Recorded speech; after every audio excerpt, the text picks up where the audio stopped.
Praise the Lord. ഏവർക്കും ക്രിസ്തീയ വന്ദനങ്ങൾ. യേശുക്രിസ്തുവിന്റെ പൗരോഹിത്യ ശുശ്രൂഷ സംബന്ധിച്ചുള്ള പഠനങ്ങൾ തുടരുകയാണ്. എബ്രായ ലേഖനം 5-ാം അധ്യായമാണ് നമ്മുടെ പ്രതിപാദ്യ വിഷയം.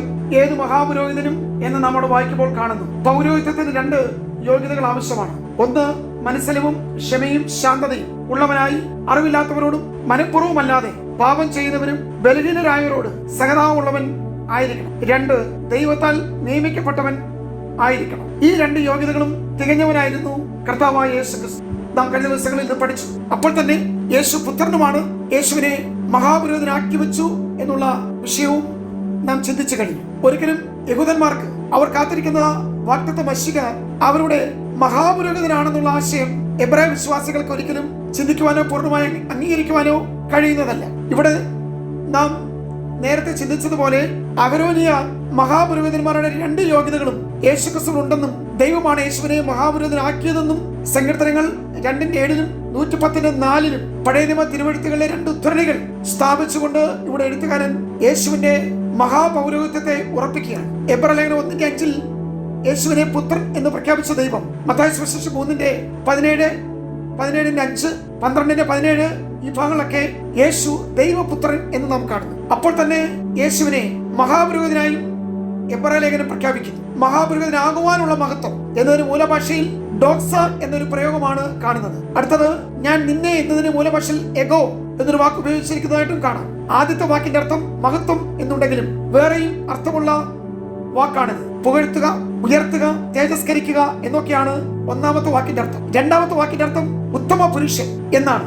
യേശുക്രിസ്തുവിന്റെ ക്രൂശുമരണവും ഉയർത്തെഴുന്നേൽപ്പും അവനെ ഉത്തമ പുരുഷനാക്കി മാറ്റി. ഇന്ന് ആ കർത്താവ് തേജസ്കരിക്കപ്പെട്ടിരിക്കുന്നതിനാൽ ദൈവത്താൽ അവൻ നമുക്ക് പാപപരിഹാരിയും ശ്രേഷ്ഠ മഹാപുരോഹിതനുമായി ഉയർത്തപ്പെട്ടിരിക്കുന്നു. പുതിയ നിയമത്തിന്റെ പല ഭാഗങ്ങളിലും യേശുക്രിസ്തു ദൈവപുത്രൻ എന്ന് തിരുവെഴുത്തുകൾ പറയുന്നു. മത്തായി സുവിശേഷം 2:15 ഞാൻ എന്റെ മകനെ വിളിച്ചു വരുത്തി. ഭൂതങ്ങൾ വിട്ടുപോയ ഭൂതഗ്രസ്തന്മാർ അലറിക്കൊണ്ട് പറയുന്നത് അങ്ങ് ദൈവപുത്രനാണെന്ന്. ഫിലിപ്പിന്റെ കൈസരിൽ വെച്ച് ശിഷ്യന്മാർ വിളിച്ചു പറഞ്ഞു, നീ ദൈവപുത്രൻ ആണ്.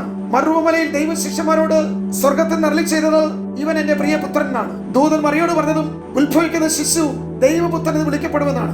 യോഹന്നാന്റെ സുവിശേഷം 3:16 തന്റെ ഏകജാതനായ പുത്രനിൽ വിശ്വസിക്കുന്നവൻ എന്ന് വാക്ക് കാണുന്നു. ഇനി യോർദാന്റെ തീരത്ത് യോഹന്നാൻ സ്നാപകൻ കൈക്കീഴിൽ സ്നാനം ഏൽക്കുവാൻ നിന്നപ്പോഴും സ്വർഗത്തിൽ നിന്നുണ്ടായ അരുളപ്പാട്, ഇവനെ ചെവി കൊടുപ്പീൻ, ഞാൻ പ്രസാദിച്ചിരിക്കുന്ന എന്റെ പ്രിയപുത്രൻ എന്നാണ്. പ്രിയമുള്ളവരെ, ക്രിസ്തു ദൈവപുത്രൻ ആയിരുന്നതിനാൽ തന്റെ മഹാപൗരോഹിത്യവും പുത്രത്വത്തിൽ അടിസ്ഥാനപ്പെട്ടതായിരുന്നു. യേശുക്രിസ്തു ഒരു ലേവ്യ പുരോഹിതൻ ആയിരുന്നില്ല. ഭൂമിയിൽ വെച്ച് അവൻ പുരോഹിതന്റെ ജോലി ചെയ്തതുമില്ല. എന്നാൽ യേശുക്രിസ്തു ദൈവപുത്രനും മനുഷ്യപുത്രനും പുരോഹിതനും അത്രേ. യേശുക്രിസ്തുവിലെ പൗരോഹിത്യത്തിലെ ദിവ്യത്വം എന്ന പോലെ തന്നെ മനുഷ്യത്വം നമുക്ക് ദർശിക്കാവുന്നതാണ്. ഈ എബ്രായ ലേഖനത്തിൽ തന്നെ 2 മുതൽ അധ്യായങ്ങൾ നാം പഠിക്കുമ്പോൾ ധാരാളം തെളിവുകൾ നമുക്ക് കാണുവാൻ കഴിയും. 2:17 പുത്രനിലെ അല്ലെങ്കിൽ യേശുക്രിസ്തുവിലെ സഹതാപമുള്ള തന്റെ സ്വഭാവം കാണുവാൻ കഴിയും. 4:14-15 വാക്യങ്ങളിൽ യേശുവിന്റെ പൗരോഹിത്യം ദൈവിക നിയമപ്രകാരമുള്ളതാണെന്ന് നമുക്ക് മനസ്സിലാക്കുവാൻ കഴിയും. 5:5 ക്രിസ്തുവിന്റെ പൗരോഹിത്യം നിത്യമായതാണ്, അല്ലെങ്കിൽ എന്നേക്കും നിലനിൽക്കുന്നതാണ്. കാരണം അവൻ നിത്യരക്ഷയുടെ കാരണഭൂതനാണ് എന്ന് ഇവിടെ വായിക്കും. എബ്രായ ലേഖനം 6:20 തന്റെ പൗരോഹിത്യം, അതിനുള്ള വ്യക്തിത്വം പാപരഹിതമാണ്. അവൻ പാപം പറഞ്ഞിട്ടില്ല, പാപം ചെയ്തിട്ടില്ല, അവനിൽ പാപമില്ല. പാപികളോട് വേറിട്ടവൻ, പരിശുദ്ധൻ, പവിത്രൻ, നിഷ്കളങ്കൻ, നിർമ്മലൻ എന്നുള്ള കർത്താവിന്റെ ആന്തരികവും ബാഹ്യവുമായിട്ടുള്ള ജീവിത അനുഭവങ്ങളിൽ പാപരഹിതമായ ജീവിതത്തിനുടമയായിരുന്നു യേശു.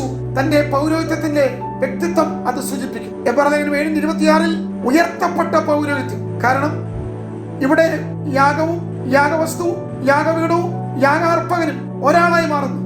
യേശു തന്റെ കഷ്ടാനുഭവത്തിലൂടെ, ക്രൂശമരണത്തിലൂടെ, അടക്കത്തിലൂടെ, ഉയർത്തെഴുന്നേൽപ്പിലൂടെ അല്ലെങ്കിൽ പുനരുത്ഥാനത്തിലൂടെ, സ്വർഗാരോഹണത്തിലൂടെ തേജസ്കരിക്കപ്പെട്ട് താൻ ഉയർത്തപ്പെടുകയാണ് ചെയ്തത്. 8:12 തന്റെ പൗരോഹിത്യത്തിന്റെ അധികാരം ശ്രേഷ്ഠതയുള്ളത് എന്ന് കാണുന്നു. 9-ാം അധ്യായം 24 മുതൽ 27 വരെയുള്ള വാക്യങ്ങളിൽ തന്റെ പൗരോഹിത്യം പൂർണ്ണമായത്, അതുകൊണ്ട് കാത്തിരിക്കുന്ന വിശ്വാസികൾക്ക് പൂർണ്ണ ധൈര്യത്തോടെ ഇനി എന്നേക്കും പ്രവേശനം സാധിച്ചിരിക്കുന്നു അല്ലെങ്കിൽ ലഭിച്ചിരിക്കുന്നു. തന്റെ പൂർണ്ണമായ യാഗയജ്ഞത്താൽ എല്ലാവർക്കും അത് സാധ്യമാക്കി തീർത്തു. വാക്യം 6 ലേഖനകർത്താവ് സങ്കീർത്തനങ്ങൾ 110:4 ഉദ്ധരിച്ചുകൊണ്ട് യേശുക്രിസ്തുവിലെ അതിശ്രേഷ്ഠ പൗരോഹിത്യത്തെ വായനക്കാർക്ക് ചൂണ്ടിക്കാണിക്കുന്നു.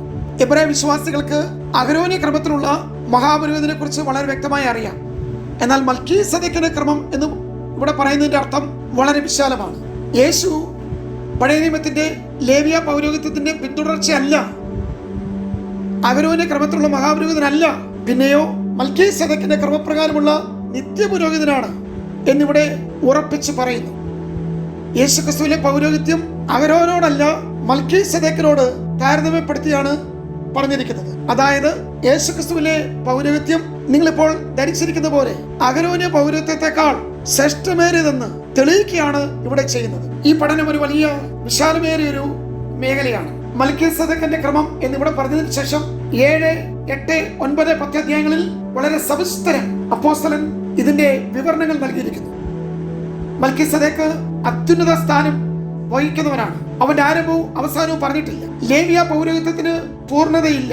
യേശു ലേവ്യ ഗോത്രത്തിൽ പെട്ടവനുമല്ലായിരുന്നു. യേശുവിന്റെ പൗരോഹിത്യം അഴിഞ്ഞു പോകാത്ത ജീവന്റെ ശക്തിയാൽ ഉളവായതാണ്. യേശു മൽക്കീസേദെക്കിന്റെ ക്രമപ്രകാരം നിത്യപുരോഹിതനാണ്. അഹരോന്യ പൗരോഹിത്യം ആണ കൂടാതുള്ളതാണ്. യേശു ആണയോടും കൂടെ ആക്കപ്പെട്ട പുരോഹിതനാണ്. ലേവ്യ പൗരോഹിത്യത്തിന്റെ പിന്തുടർച്ച വന്നവരെല്ലാം മരണത്താൽ നീക്കം ഭവിച്ചവരായിരുന്നു. എന്നാൽ യേശുവോ മരണത്തെ ജയിച്ച് ജീവനിൽ പ്രവേശിച്ച പുരോഹിത ശ്രേഷ്ഠനാണ്. യേശു ഇന്നും സ്വർഗത്തിൽ പുരോഹിതനായി പ്രവർത്തിക്കുന്നു. യേശു ഇന്ന് അതിപരിശുദ്ധ സ്ഥലത്ത് ജീവിക്കുന്നു. ആ യേശു ഭൂമിയിൽ ഒരിക്കലായി പൂർണ്ണയാഗം അർപ്പിച്ചു. ആ യേശു ക്രിസ്തുവിന്റെ യാഗത്തിലൂടെ എല്ലാവർക്കും പ്രവേശനം നൽകി. ഇപ്രകാരം വളരെ ശ്രേഷ്ഠകരമായ ദൗത്യം നിറവേറ്റി ഇന്ന് തന്നോട് അടുത്തു വരുന്നവർക്ക് വേണ്ടി സദാ പക്ഷപാതം ചെയ്യുന്ന ശ്രേഷ്ഠ പുരോഹിതനായി ഉയരത്തിൽ അല്ലെങ്കിൽ അതിപരിശുദ്ധ സ്ഥലത്ത് കർത്താവ് ഇരിക്കുന്നു. അവിടെ നിന്ന് യേശു വീണ്ടും വരും എന്നുള്ളതാണ് നമ്മുടെ ഭാവി പ്രത്യാശ. ക്രിസ്തുവിന്റെ മടങ്ങി വരും. നാം അതിനെ പ്രതീക്ഷയോടെ കാത്തിരിക്കുന്നു. പ്രിയമുള്ളവരെ, നമ്മുടെ പ്രത്യാശയ്ക്ക് ഒരിക്കലും ഭംഗമുണ്ടാകുകയില്ല. കാരണം നമ്മുടെ പ്രത്യാശ ജീവനുള്ള പ്രത്യാശയാണ്. നമ്മുടെ പ്രത്യാശ ഭാഗ്യകരമായ പ്രത്യാശയാണ്. നമ്മുടെ പ്രത്യാശ ഏറെ നല്ല പ്രത്യാശയാണ്. എബ്രായലേഖനം പറയുന്നത് അത് തിരശ്ശീല കടന്ന പ്രത്യാശയാണ്. വീണ്ടും ഈ പുസ്തകത്തിൽ നാം പഠിക്കുന്നത് ആത്മാവിലെ നങ്കൂരമായ പ്രത്യാശയാണ്. കാരണം ഇത് നിത്യമായ എറ്റേണൽ ഹോപ്പാണ്. നിത്യമായ പ്രത്യാശയാണ്. ഭംഗമില്ലാത്ത പ്രത്യാശയാണ്. ആശ്വസിപ്പിക്കുന്ന പ്രത്യാശയാണ്. ആയതിനാൽ നമ്മുടെ മഹാപുരോഹിതൻ ഇന്ന് സ്വർഗത്തിൽ നമുക്ക് വേണ്ടി ഉണ്ട്. നമുക്ക് വേണ്ടി സദാ ജീവിക്കുന്നു. നിത്യപുരോഹിതനായി നമുക്ക് വേണ്ടി സ്വർഗത്തിൽ പക്ഷപാതം ചെയ്യുന്നു. നമുക്ക് വേണ്ടി വാദിക്കുന്നു. നമ്മുടെ പക്ഷം പിടിക്കുന്നു. അവൻ ഇരിക്കുന്ന സ്ഥലത്ത് നമ്മളെയും എത്തിക്കേണ്ടതിന് കർത്താവ് നമുക്ക് വേണ്ടി ഇന്ന് വലിയ മധ്യസ്ഥത നിർവഹിക്കുന്നു. അത് പറയുമ്പോൾ നാം ഈ ഭൂമിയിലായിരിക്കുമ്പോൾ ആത്മാവ് നമ്മുടെ ഉള്ളിൽ നമുക്ക് വേണ്ടി പക്ഷപാതം ചെയ്യുന്നു. ദൈവപ്രകാരം വിശുദ്ധന്മാർക്ക് വേണ്ടി ആത്മാവ് പക്ഷപാതം ചെയ്യും. അപ്പോൾ തന്നെ പുത്രൻ സ്വർഗത്തിൽ നിങ്ങൾക്ക് വേണ്ടി പക്ഷപാതം ചെയ്യും. എന്നെ നിങ്ങളുടെ ഉറപ്പ്, പ്രത്യാശ, ധൈര്യം, ദൈവസ്ഥലങ്ങളിലെ പ്രവേശനം എന്ന് പറയുന്നത് ഭൂമിയിൽ എന്റെ ഉള്ളിൽ എന്റെ ആത്മാവിനോട് ചേർന്ന് ദൈവത്തിന്റെ പരിശുദ്ധാത്മാവ് എനിക്ക് വേണ്ടി പക്ഷപാതം ചെയ്യും. അപ്പോൾ തന്നെ സ്വർഗത്തിൽ എനിക്ക് വേണ്ടിയുള്ള പക്ഷപാതം തുടരും. സ്വർഗത്തിൽ ഭൂമിയിൽ ഒരുപോലെ എനിക്ക് വേണ്ടി പക്ഷപാതം നടക്കുന്നു. എന്ത് വലിയൊരു വെളിപ്പാട്, എത്ര വലിയൊരു സത്യം. അതുകൊണ്ട് നിശ്ചയമായി കർത്താവ് ഇരിക്കുന്ന ആ സിംഹാസനത്തിൽ, അതേ സ്ഥലത്ത് കർത്താവിനോട് കൂടെ നിങ്ങളും എത്തിച്ചേരും. ആദ്യ ഫലം ക്രിസ്തുവാണെങ്കിൽ പിന്നെ ക്രിസ്തുവിനുള്ളവരാണ്. നിങ്ങൾ മണ്ണുകളുള്ളവന്റെ പ്രതിമ ധരിച്ചത് പോലെ തന്നെ സ്വർഗീയന്റെ പ്രതിമയും നിങ്ങൾ ധരിക്കും. നമ്മുടെ കർത്താവ് അനേക പുത്രന്മാരെ തേജസ്സിലേക്ക് നയിക്കും. നാം എല്ലാവരും തേജസ്സിന്മേൽ തേജസ് പ്രാപിച്ച് അതേ പ്രതിമയായി രൂപാന്തരപ്പെടും. അതുകൊണ്ടാണ് അപ്പോസ്തലൻ പറയുന്നത്, വെളിപ്പെടാനുള്ള തേജസ് വിചാരിച്ചാൽ ഈ വെളിപ്പെട്ട് വരാനുള്ളത് ആ വലിയ തേജസ്സാണ്. ആ ദൈവ തേജസ്സിൽ പ്രശംസിക്കുന്നവരും പ്രത്യാശിക്കുന്നവരുമാണ് നാം ഓരോരുത്തരും.